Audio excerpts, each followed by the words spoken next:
This community program would not be possible without the financial support of our corporate sponsors and community members. Tri-Cities Community Television would like to especially thank the cities of Port Moody, Coquitlam, and Port Coquitlam for their belief and support of community television.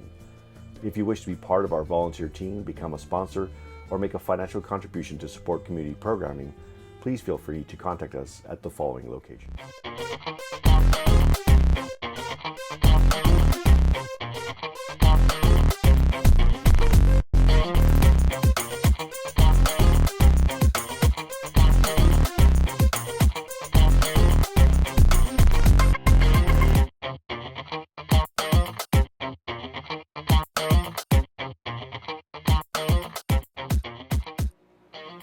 Good afternoon.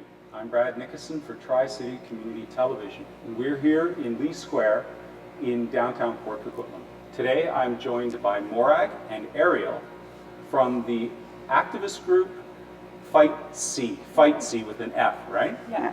Thank you for coming today. And what I'd like to do today is just discuss Site C and what that means to British Columbia as we're going forward. Because as far as I understand, Site C has already started. They've already spent over $1 billion on it. And yet, if I'm not mistaken, you want us to stop that. Maybe you could tell us a little bit about your organization, what you want to do, and then you could explain to us how can we stop Site C when it's already so much money has been spent on it? That's a great question. So our group is a local grassroots group, and we started in response to what was happening up in the Peace River. And we wanted to raise awareness locally in an urban center because this issue can often feel removed for people, and it's hard to see how exactly it can fit into people's daily lives. But it actually will have a huge impact on individual British Columbians. In terms of how much we're spending from our own tax money on this project. And you said that we've already spent over $1 billion on the clearing of the land and the pre-construction process. So what we want to put forward is that now would be a great time to halt construction before we have spent so much more and gone further down this path and gotten ourselves further into debt for individual British Columbians. Do you want to add to that? No, I can. I understand that you're saying that we can stop it now. Like I'm going to get right into it right away. There are people who are working there who have jobs, who have mortgages and have bought houses, and this is a tough issue for them. Totally. What do you want to say to those people? I'm going to ask you more. What do you think we can do for those people going into the future? Yeah, I think we're in a really unfortunate position because a lot of people are relying on these jobs, and jobs in rural areas is a really important issue for a lot of British Columbians. But I think it's important for us to look at not only the costs of Site C for all British Columbians with our hydro bills going up and so forth, but also at the opportunities for jobs in other industries where we could be investing instead of spending $8.8 billion on a dam we actually don't need.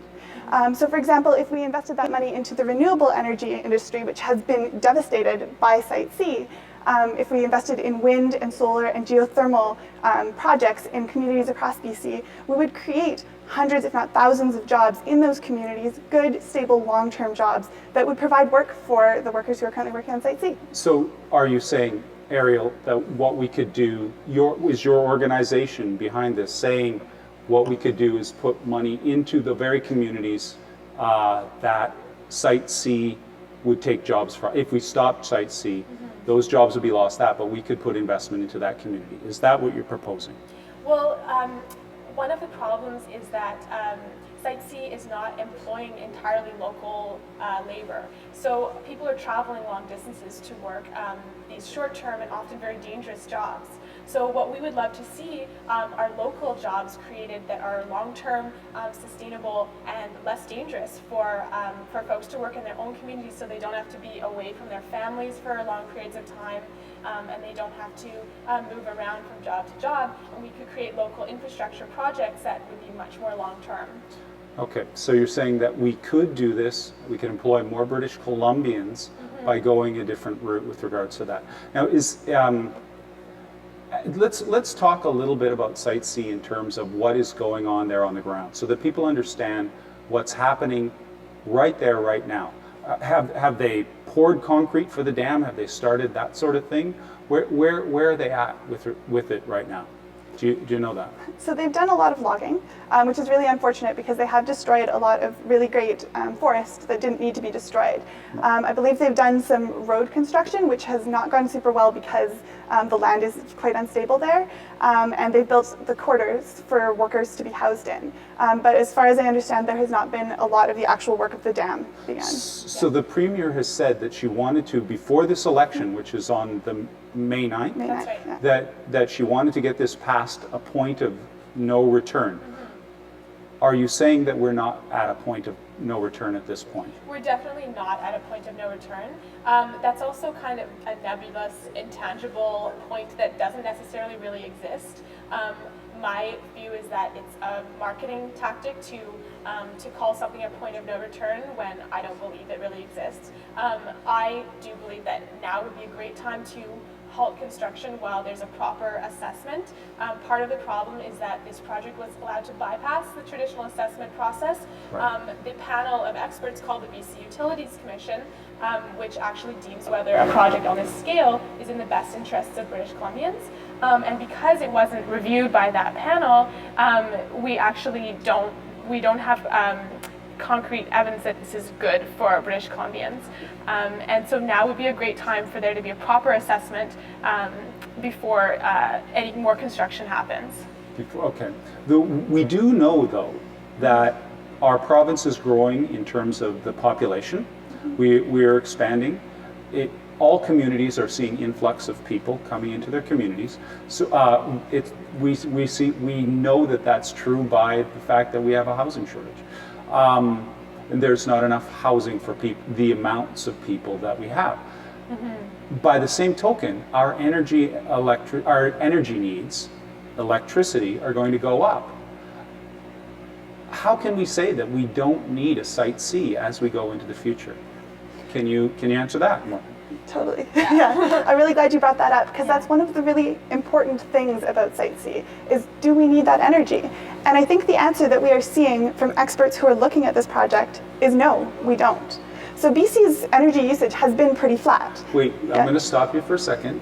We know that we all want to push towards electric cars, electric use instead of carbon-based fuels. We all want that. In order to do that, I have heard and read that we need upwards of 5 or 6 Site Cs to deal with that demand for electricity.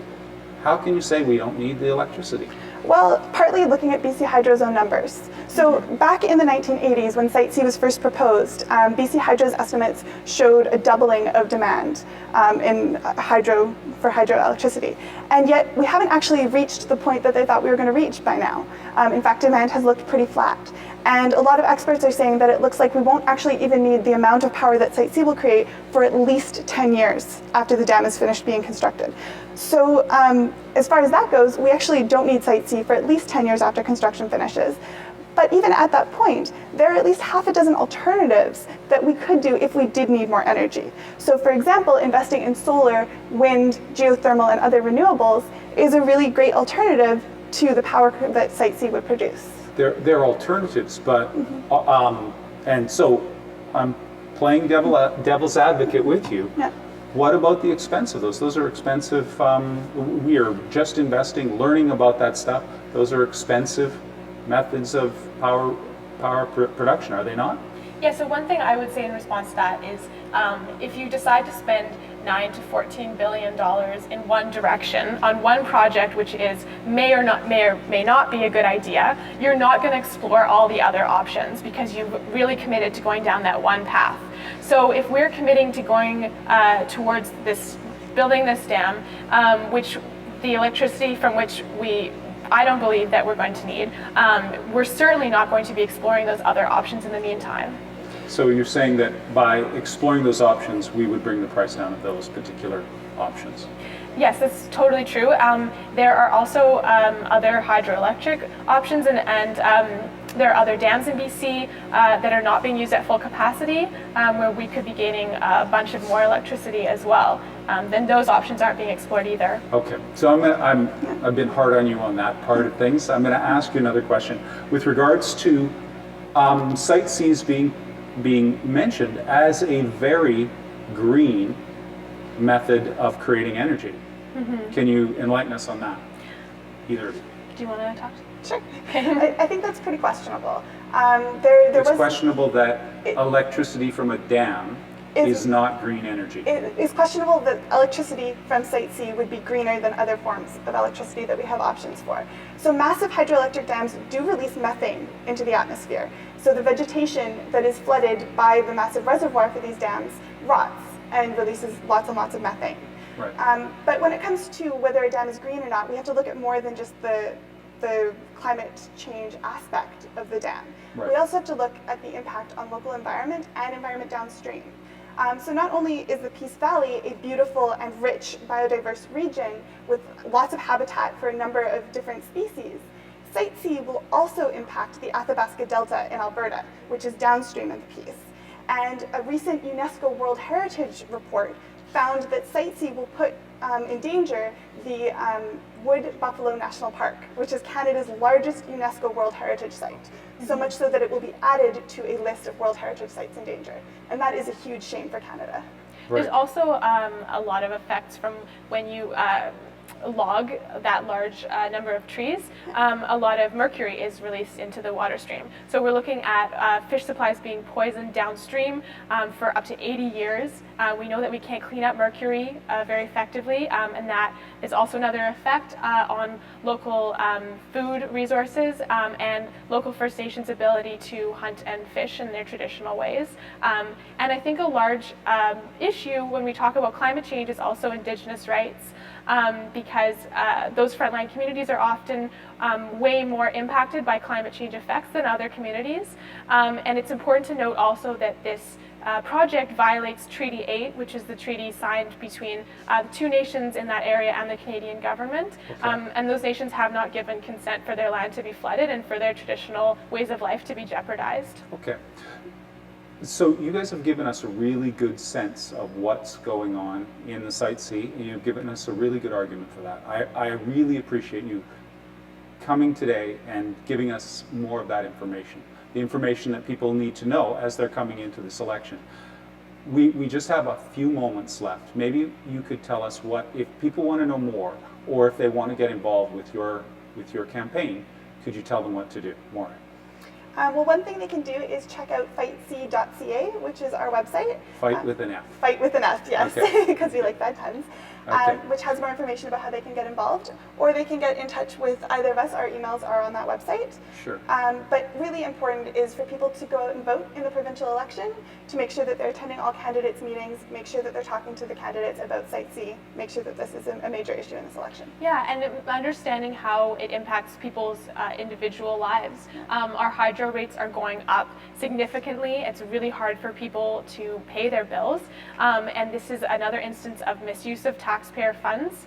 And it's important for people to be voting for someone who has their best interests in mind and is looking forward into the future, into the health of our province in terms of climate, but also food security and human rights issues, and making sure that they are exercising their right to vote in a democracy. You are very, very passionate about this, and that's awesome, both of you. I thank you very much. Today we've been talking about Site C. This is Brad Nickerson for Tri-Cities Community Television.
Cathy Chenna here with Tri-Cities Community TV, and I'm in the beautiful Lee Square in downtown Port Coquitlam. My guest today is Karen Tyrell, a consultant, an educator, and an author. She's going to talk to us a little bit about dementia and the different causes that it has on people today. Thanks so much for being here with us. And I wanted to ask you, you talk about your book, Cracking the Dementia Code. I love the title, by the way. So let's talk about you being an author first, and why did you think there was a need in the marketplace for a book like this? We'll talk about your first book, and then we'll talk about the other book that you have as a learning tool for people that have dementia and Alzheimer's, right? Right. So I guess it was back in 1995 when I first found my passion. It was because people with dementia living in long-term care facilities, in my opinion, weren't being cared for as they really could be. And so I learned techniques on how to manage behaviors without having to resort to the psychotropic medications. Okay. And so often people say, people when you go to visit a nursing home, they're drugged up, they're sleeping all the time. It's often because they don't know how to handle the changed behaviors. And what I mean by that is people can wander, they can become aggressive, hoarding, anxieties, variety of different behaviors can occur. And so with my book, which first was a workshop teaching families as well as the frontline workers how to manage behaviors in a creative way. And so this is what I've been promoting and advocating for the last, I would say, 20 years of my life, dedicated to supporting the caregivers. But did you have a family member that had dementia? Is that why maybe you saw the need? Let's sort of go back a little more, or just in your research, were you looking? How did this all come about? Well, it was a lot of people ask me that. Was it somebody in my family? At the time, no. It was just because of my school placement. When I was doing my placement in a care home, it was 2 days a week, 3 days a week in school. What I was learning in school and what I saw happening wasn't matching, and it really bothered me. And the one day that really affected me was when I was leaving the dementia unit after having a great day with the residents, punched in the keypad to leave. And as I leave, I shut the door, but the residents can see me on the other end, which is a no-no in the world of dementia. You want to camouflage that door so they can't see you leaving. And they were pulling on that door, banging, saying, let's go with you, don't leave us here. And it broke my heart because they felt like they were caged animals. So I wanted to advocate to make a difference. But now I have people in my family that are affected by dementia. You've been doing this for a long time, and yes, and now dementia's on the rise too. Yes.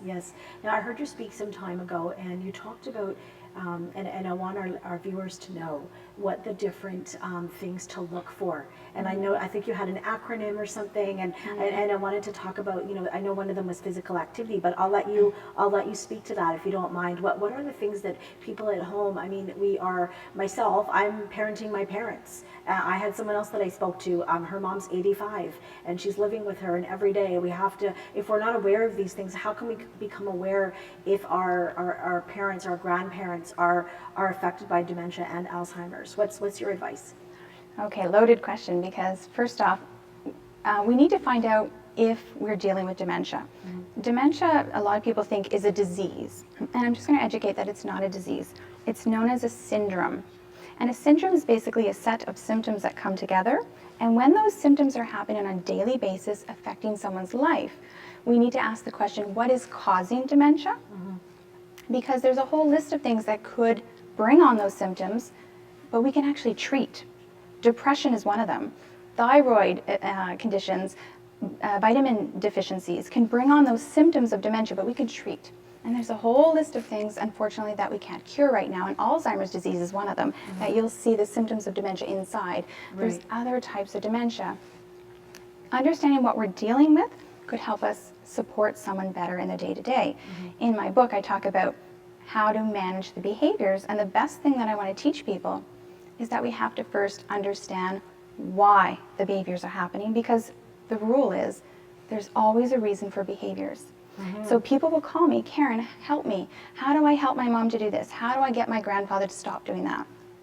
And I have to say to them, I'm sorry, I'd love to help you, but we're going to have to back up. You have to teach me, or let me understand why the behaviors are happening before we can help you discover the ways to support them, how to help them. The symptoms towards that behavior. Yeah, figuring out why those behaviors are happening. And In the book, I talk about gathering the facts. I want to teach people to become detectives, to figure out why. And so gathering the facts is an acronym, PHACTS. Right. And so the PH stands for physical. What's physically causing them to behave this way? Right. Is it a migraine? Is it constipation? What physically is going on for that person? A stands for ask them. I really encourage people to give that individual an opportunity to talk.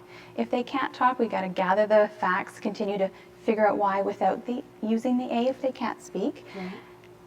C stands for consider. They've got some concerns going on in their head. It's not physical, but they've got a lot of worries. How do I get home?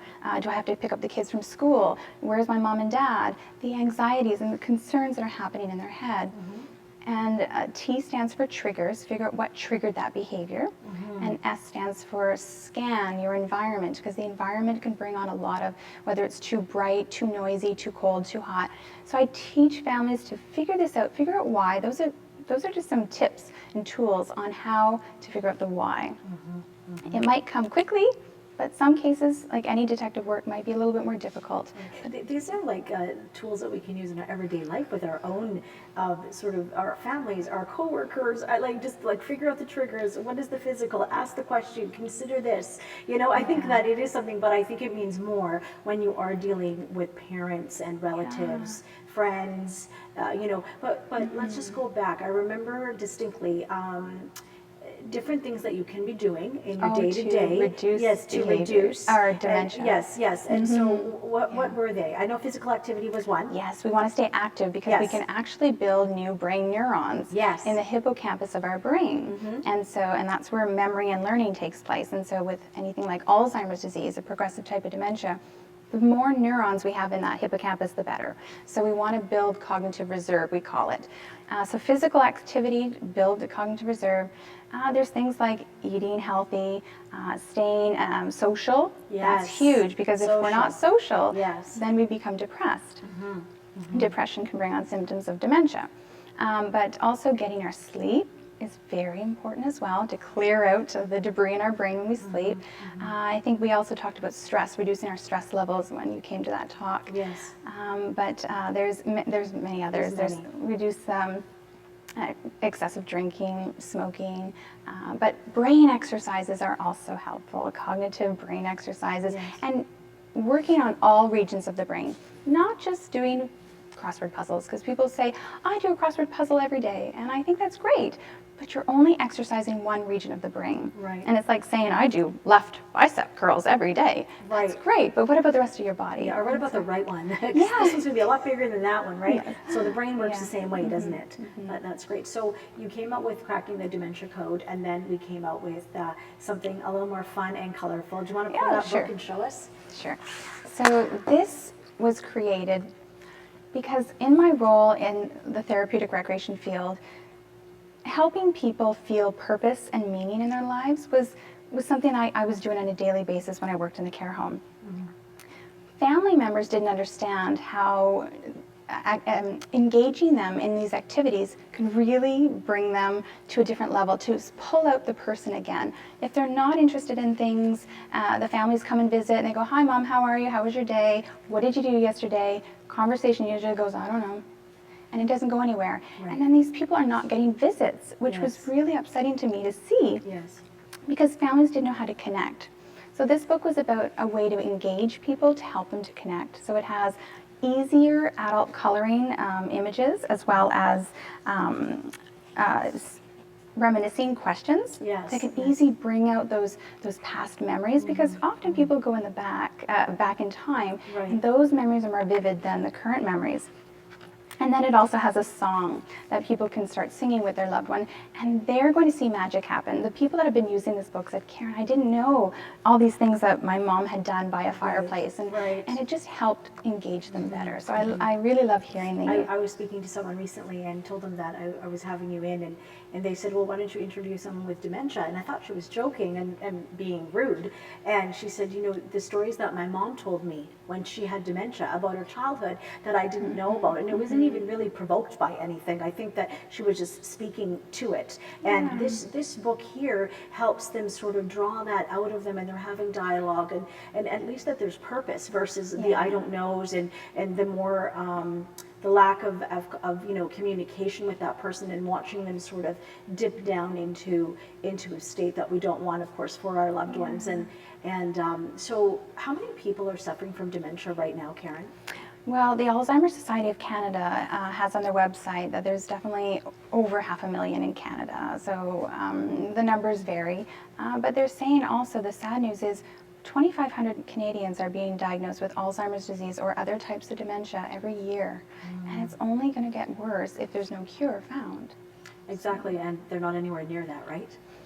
There's some great things. Now, when I first started getting involved in the field, I remember hearing 5 more years we should have a cure, and then the 5 years come and then goes, and 5 more years. And so I've been hopeful.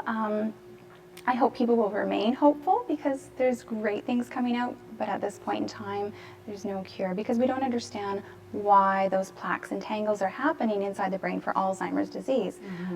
But it'll happen someday, and I think I'm going to have an awesome, huge party, and we'll celebrate. Of course we are. I want to be invited to that. Yeah.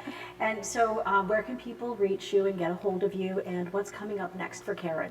Okay. My website is the best spot to go to, which is share that with us? www.dementiasolutions.ca. Okay. Yeah. And do you have any upcoming The books events? are also available Yes. in chapters if The people books are available in interested. chapters. Great, Yeah, good. That's or fantastic. online. Good. But there is a new committee that I've recently was able to coordinate through the Tri-Cities Seniors Planning Network. And this network has now this subcommittee that I pushed forward called the Dementia Focused Committee. And we're looking for people in the community who really want to take some action within our cities. And so if people are interested, they can contact me. We would love to have more support. And they can get in touch with you through your website, right? Absolutely. Okay, yes. that's Or fantastic. phone number, perhaps, if people aren't on computers. Yes. So it's 778-789-1496. It's Cathy Chena here with Tri-Cities Community TV, and we heard about hope when it comes to dementia. If you have some parents or relatives, even your next door neighbor, anybody can be hit by this. It's not a disease, and there are support groups out there. Even to find out why someone's acting differently, it doesn't hurt to find out. Karen told us all about it. Look her up. Thank you so very much. We're here at Lee Square. My name is Cathy Chena, reporting for Tri-Cities Community TV. This community program would not be possible without the financial support of our corporate sponsors and community members. Tri-Cities Community Television would like to especially thank the cities of Port Moody, Coquitlam, and Port Coquitlam for their belief and support of community television. If you wish to be part of our volunteer team, become a sponsor, or make a financial contribution to support community programming, please feel free to contact us at the following locations.